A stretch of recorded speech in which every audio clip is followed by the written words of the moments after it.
Hey guys, what's going on? It's Ash here coming at you today in Clash Royale, a special different video for you. I'm joined by former Clash Royale streamer. I don't know if you're going to come back into the streaming biz here, but obviously have a lot going on in life. But Aaron Plays, welcome back to the channel, man. It's been a while. How you been? I've been good. I've been doing adult stuff, so I haven't had time for streaming. But I think at this point in life, maybe not the worst thing in the world. But in the midst of all that, I have had time to up my cycle deck skills and get a little bit better. It was previously thought impossible for aged, decrepit people like us to get good at cycle decks. And I dare I say, I think I'm good now. I'm certainly not the absolute best, but I've gotten as good at beating CRL pros in mirror matches with certain cycle decks. And there's some hacks that I would like to share on how I kind of accelerated that process. I love that, man. I love it because I'm all about like life hacks in other areas of life, but I've never applied it to Clash Royale. And I gotta say, one of the reasons I love having you on is because you're kind of an old dude, like in Clash Royale standards, who's actually really good at the game, like over 100 Grand Challenge wins, 20 game player. You're just over 1 million cards won, insane. You're like the best old dude that I know, and I mean that in a really nice way. No, as someone who's older than you. I appreciate it. It was me and Tally for a while, and every time I match him on ladder, I was like, all right, this is it. The battle of the oldies. I love it, man. Well, Emma, let's go ahead and talk about this. So I'm going to put on this replay, just a random replay to watch in the background. But so how did you hack yourself to be better at cycle decks, be better at cycling in Clash Royale? It's a really fascinating way that you've been using to get better. Sure. Okay. Well, so I started with the basic concept that there's a very big difference between skill and talent, right? So like talent, if you're talking about, say, basketball, talent would be athletic ability, how high you can jump, how strong you are, how good your hand-eye coordination is naturally. But a skill would be like shooting the basketball, and anybody could get really good at shooting the basketball. Like if you spent thousands and thousands of hours like Steph Curry just working on your shot, you'd be an excellent shooter. But the thing is, like, why would you do that? You know, if you're not, if there's nowhere to go with it, if you don't have that natural talent to play college or the NBA, it would seem like a waste of time. And that's how it works with a lot of things. Like drawing would be another example. Mm-hmm. People who are naturally gifted at drawing, they'll get praise when they're young. They're like, oh, I like this. This makes me feel good. And they'll spend a lot of time and eventually get really good at it. Whereas people who aren't naturally good are going to be like, well, what the hell is this like monstrosity I put on the page? I can't deal with this. Like, I'm embarrassed to show this to someone, and they stop. Mm-hmm. So I had a similar problem when I was playing cycle decks because I knew I was good at heavier, more strategic decks. And I'd play someone, and they'd start BMing me, and I'd lose, and I'd be like, oh, if I just played something I was good at, I'd destroy you. I can't deal with this, and I'd switch back. And I was like, okay, I've got to work on all the little micro placements and plays and things in a way where I'm not going to get frustrated. And I also need to do it in a way where I'm just going to get a lot more reps, because just like we were talking about Steph Curry, he didn't get good at shooting just by playing in games a lot, right? Like full games. Maybe you get 20 shots in a basketball game if you're a really, really good shooter already. But when you practice for an hour, you can get hundreds and hundreds and hundreds of shots. So I was like, how do I do that in Clash Royale? So there were 2 mini games and that's what I call them, but kind of games within the Clash Royale system where I figured out I can really work on micro placements, and I can work on, precise defenses and things like that. And I won't get frustrated.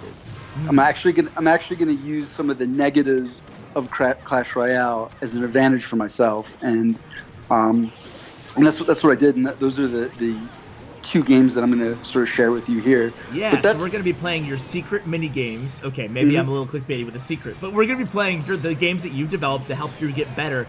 And how long did it take you before you noticed a big improvement in your cycle gameplay? Like, how many reps did you put in? So it took me about a month before I felt confident with my first cycle deck. And to be fair, like I think I was pretty good to start with. Yeah. I mean, just at the game in general. Yeah. And the other thing I'd recommend is, I think to start with cycle decks, Loon Cycle is a great one. Okay. Because it actually is a little bit more like a beatdown deck in some senses. Like you can do all this damage on one push. And the other nice part is you can make mistakes and still come back. Whereas, like this deck that I'm playing in the replay, yeah, if I make one bad defense, that it's over. Like, I'm not going to make this monster push where I margin get. of error is a bit easier. Okay. Yeah. So like a minor balloon cycle deck would be like a good choice just for someone to start out with to get better at cycle. That's actually what I started with. I worked on I did these mini games, and the other part, actually, here's the one shout out in the video. I shout out to Juicy J. I took a lesson with them. Oh, nice. And he looked at what I was doing. He's like, everything you're doing is right except for your eye tower placements. Your eye tower placements are bad. Place it one tile to the right. I was like, oh. And then I was instantly a lot better. Okay. All right. Well, yeah, shout out to Juicy J. I'm not sure if he still provides coaching services, but I'll put his information in the description below anyway. And shout out to Grandpa Ivy from Grandpa Gaming, which I see you're in the clan of. But let's go ahead and get to it. What is the deal with the mini games? Let's play one. Let's play one together. I'm ready. Okay. I'm your student. Okay. So the first mini game I call 2x2 by 2.6, and may I do my impression of the random person that you usually quick match in 2v2? Yeah, sure. It basically goes like this. It's like, hi, like, I'm an angry, pissed off 11-year-old who didn't get the Nintendo Switch that I wanted for Christmas, so now I'm gonna play everything at the bridge in 2v2. Like, that's okay. Basically it. So like, you're probably gonna match like a moron. And then, like, what happens when you play with someone who's over aggressive, right? Like, I'm sure you've played 2v2 some, right? I played 2v2, but believe it or not, I have never, except for the challenges, done a quick match of 2v2. I hear about it all the time. I see it in the comments. People very frustrating. It's probably one of the more frustrating things. So yeah. Well, yeah. So yeah, these, like, they go real aggressive. These You're carrying the team. Yeah. These monster pushes come back at you, and here I just shared to Clan. And so if you can just hop in with any deck, and then what happens is there's this impossible defense where there's just no way you're going to be able to defend. And I was like, you know what? I'm sure you're going to be much better than the partners that I usually run into. No, don't worry, I'll be pretty bad. but I was like, let me work on 2.6 because that's such an amazing defensive deck. I got the princess. So you're going to be so this is the mini game. The mini game is you jump into 2v2 and you play 2.6. Correct. Okay. And you really just work on your, I'm gonna fireball that. You can just work on your defense and let your partner build up the big, like, insane pushes that they want. Mm-hmm. Okay, I get it. So this game for you is essentially just going in and going into 2v2 with randos, and then basically tasking yourself to play a fast cycle deck, 2.6. That way you learn how to cycle to compensate for their idiocy. Exactly. and you just don't get... So here, I'll kite these. No, I won't. Yes, I will. Okay.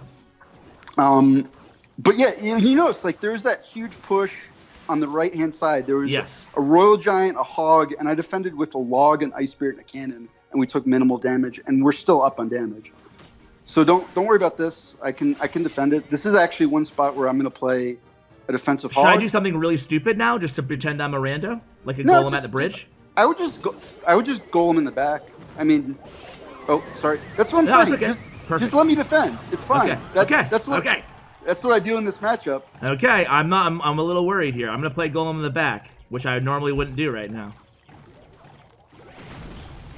All right, so basically now your opponent's made I guess it's not the worst play golem right now, but still, I've made a big play, and now you're tasking yourself with, okay, I'm expecting you to suck, or you're expecting me to suck, and you're just taking the whole defense on yourself, right? Essentially, I'm gonna have to play this high. So you just play offense. Mm-hmm. So you don't care if you win these games. You don't go with the mentality in these matches that you're trying to win. Is that correct or no? I'm gonna get some great fireball poison value. Boom. That lets the Knight Witch get on the tower. That could have gone a little better for us, but So yeah, you don't care if you win or lose these matches? No, not at all. Okay. That's fine. I got that.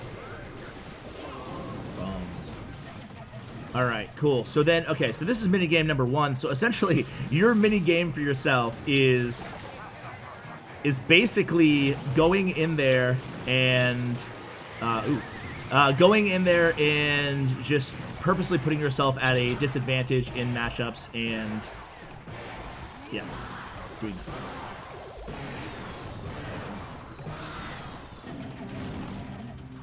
Just poison the tower? No. There we go. There we go. Oh, okay. There we don't go. No, we go. We Get won. spell cycle. There we go. All right, cool. So yeah, okay. So GG's. So I like that though. I think it'd be better for my viewers though if I was the one playing 2.6, so they could see me try to struggle to keep up with you. But I get it. You're playing with a random. You're just playing with randos all day, and you're only playing 2.6. What if you want? What if my viewers want to get better with like minor cycle or something like that, or minor balloon cycle? Would you only play balloon cycle, or is this mini game specifically for 2.6? That mini game is specifically for 2.6. Okay. So balloon cycle would not work as well because the thing that makes 2.6 work isn't the hog. Like anyone can play a hog at the bridge. Yeah. And yeah, you have to make insane defensive plays, and you can get just crazy value. So that will only work with a deck that is completely built around defensive value. With some of the bomb tower minor decks, maybe you could do it, but I really like that with 2.6 because that deck is just so built around defense, and you can always find an answer, but you got to be creative sometimes. Okay. So, let's go to the second mini game here. This is a good start. Maybe I'll even start doing this because I need to get better at cycle decks, man. I suck at them. I'm like good. I'm decent. Not even good. I'm decent with like P.E.K.K.A. I'm decent with like with Golem or whatever. But then when you get the lighter the cost of the deck, the lower the cost of the deck, the worse I seem to be at them, unless I'm leaning on super OP cards in the meta every season, right? So this is another next deck you shared. Now, is this the deck that I want to be playing if I want to be better at like minor cycle? Exactly. Okay. And this is with a clanmate or a friend, you play a game of this like once or twice, and you will have as many minor placements as you would of like 2 or 3 hours in ladder, because this is just constantly cycling minor over and over and over and over again. Okay, why? Why am I just cycling minor over and over again? Well, because the deck is so fast, and there's no big spells, there's no crazy defense. What should I try to be learning here, though? Well, so there's two things. One, you're learning to catch minors. Okay. You're learning some little micro placements in terms of. Is there a better spot to put my minor to catch them? Oops. Well, that's what I'm saying. You're learning these little micro interactions, right? Okay. I can already see what you're talking about. Like I'm only being like so aggressive with my questions because I'm just curious, right? No, I got it. I was already a couple steps ahead of you there, though, right? Because I'd already figured out he's gonna minor, so I pre-ice spirited. So I was ready to catch it. Yeah. Okay. Like, and it just sort of forces you to think. And I'm also cycling a little bit faster than you are. Yes. So you're cycling fast to minors. I'm getting through the cycle pretty aggressively, and so this is gonna be interesting. So now you're gonna have to deal with that split lane put. Are you ready, Ash? I don't like it. No, I'm not ready. No. Watch this. Bats in the middle. What side are you gonna pick? What are you gonna do? Okay. Oh wow, I like this game. You can tell you're definitely a pro at it. So I like that we're playing the same Mirror 2.0 matchup, and it's all about just practicing. This one seems a little less annoying. Like, well, I should say, let me rephrase. This seems like it could be really fun compared to the other one. It could be, to me at least. Like this one, I can definitely see the advantages, right? The other thing that I'm doing a little bit different than you, which is winning. Well, no, it's not that. I mean, well, yes. Why? It's not the what. It's the why we're worried about. Yes, right? This is true. So the one thing, and any good cycle player, I'm going to say this, and I'm going to be like, yeah, obviously, like, of course we know that. I see you thought I was going to go in the back. I did. But go ahead. Any good cycle player. Yeah, sorry, I got a little distracted by actually trying to play. I guess you. Shame on you. Usually, you're trying to. Gotcha. Usually, with the decks that we're used to and probably comfortable with, you're trying to defend as elegantly as possible, right? You want, like, if you can get like one clean card, and that's gonna defend everything, then you just do that. Dude, you're kicking my ash. But well, this is sorry, and I'm because I'm actually concentrating a little bit. I feel like I'm semi-cheating. But what I'm doing is I'm not trying to defend elegantly right now. Okay. I'm trying to defend with as many cards as possible. Okay. Because that gets me back to minor faster. So like, I'd rather defend with an Ice Spirit and Spear Goblins and a Log, and then get back to another minor. I get it. Okay. I never even heard that before, but it makes perfect sense. It's every good minor player or cycle player just does this, I think, instinctively. Okay. But so less elegance. It's not about getting every single little. I get it. It makes a lot of sense. Okay, so now I'm panic mode here. Obviously, well, yeah. I'm already lost. Yes, okay. yes. You tried. You did good. I did try, but I really like this this little this little mini game here. Okay, so that's something that I wish we could cover. Sense though, because like in 2.6 that we just played in the past, I would have just played, like, there were situations where I would just play Musketeer because I'm like, oh, that's gonna clean everything up. And that's great, and I'll play Musketeer. And then I learned, like, actually it's better if I defend with an Ice Spirit, a Log, and I kite with an Ice Golem, because then I'm going to be back to my Hog, and I'll have an Ice Golem untouched in front, and then I can keep, applying pressure. And every good cycle player does that intuitively.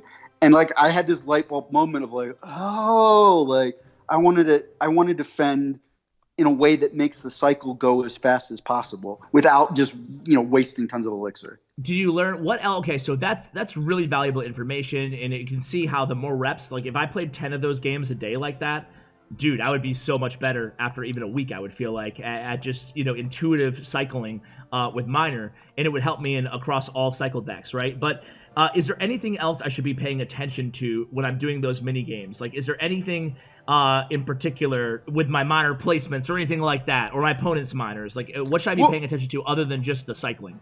Well, and this is why it's imperative that you have to play this with, like, someone who and is a little bit decent, because, and it also helps to play with different people, because a lot of playing minor is just being able to quickly get in your opponent's headspace. Because certain people, they're just going to defend that same spot. I mean, and they're going to say, okay, they're just going to minor in the front left corner, and I'm just going to defend there. And it's those little psychological games of getting. It's kind of like getting in your opponent's head in a rock paper scissors game. Of, I minored the front this time. Is he going to minor the back, or is he going to switch? And you can very quickly pick up on their patterns and their style of play. So every time, and again, shout out to, like, B-Rad, like a great minor player.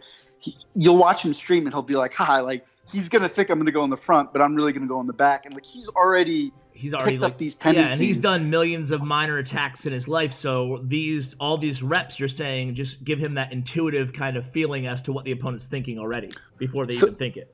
So that game was great because it made me, well, it made both of us work on little defensive interactions, and like, I was placing, and this is a small example, but I was placing my Spear Goblins in a place where you couldn't usually hit them with a Log and also hit the tower, whereas at least I think 2 times I hit your Spear Goblins and the tower, if that makes sense. It's like little things like that. Okay. And then I was also getting them, like, okay, we're I've gone to the front this time, now I'm going to go to the back, because Ash is almost surely going to try to defend the front, and it was those two. Yeah, I think I only caught one of your minors, or maybe 2 the whole time. So yeah, you did a good job of beating me in that rock paper scissors minor matchup. Hey, by the way, while we talk, do you want to go ahead and play one match maybe of, like, your favorite cycle deck on ladder? I will. Okay, I'll play the cycle deck that I've practiced the most. Sure. It's hard, but okay, I'll give it a shot. Okay, sounds good. Are you going to be on your main or your mini account? Which are I'm on the mini right now. Okay. I just hopped in. Oh, the mini's higher than the main? Oh, you're going to get 2.6 Jack. How apropos. I'm just joking. It's probably not. All right. But so, yeah, and I'm just going to hog at the bridge. It's a good play. The one thing that... okay. Okay, it's not Jack. Okay, the one thing that what? I've learned with Hog in particular is you just never get too aggressive early. Okay. Come on, Mini P.E.K.K.A. Oh, Graveyard freeze. Oh boy. It's not the worst. I've got goblins. Yep. You know, I took very little damage there, but yeah, this is going to get a little bit rough. I need to make sure that I get my. So now I'm going to go aggressive because I have to get my damage. Damage in single elixir time. Yeah, for sure. Yeah. So is there a way to an optimal spot to defend against more miners, meaning like geometrically, is there a best spot to predict miners than the others, or no, in terms of giving you more like real estate to work with, a better chance of catching a miner? Yes, but that really is dependent on the card and how fast it is. So for a knight, you pretty much just have to hit it in the correct spot. Okay. I got you. Oh, nice job there. So this is going to be a little tricky because he's going to graveyard. I'm going to have to actually use a... Oh, good lord. This is going to be rough. So I'm probably going to lose this tower here. No, Mini P.E.K.K.A. Get him, Mini P.E.K.K.A. You can do it. Mini P.E.K.K.A.'s come back. He's like, I'm not done yet. I got you, Aaron. I got you. All right. So the tower stays alive. I didn't die there. Yeah, but so a lot of it really just depends on the card. Okay, it's like the range, the melee range of the card, you're saying? Yeah, so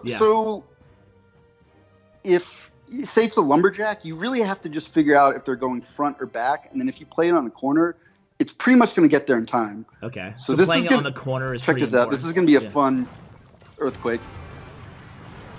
Yes, nice. Well played there. Well, and I knew I had to start working on the other tower. Exactly. Oh, wait, what? Oh, wow. Sir, why do you have a hog? So I got to wait till he freezes. This dude has a hog. And the freeze He's never insane. comes. Yeah. He's a madman. He is a madman. Oh my god, what is this deck? Fire Spirit, Skarmy, Witch, whatever.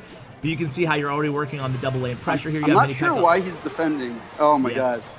Sir, thank you. Can we send him like edible arrangements or something? Hey, this is the guy that you win traded on purposely. You told me about, right? You had your buddy all ready to queue up to search at the same time. Dude, I wish I was that smart. Nah, I mean, it wasn't. It's still a deadly. Look at, he still has a shot here. Maybe. He has no he has no damage. Sir, one. Hey, it was an interesting deck to say the least. But dude. Yeah, that was pretty crazy. But hey, man, any final thoughts on these mini exercises or how to hack to get better at the game in terms of cycle decks? Any other tips before we let you go, man? The biggest thing, and those were the two that I developed for myself.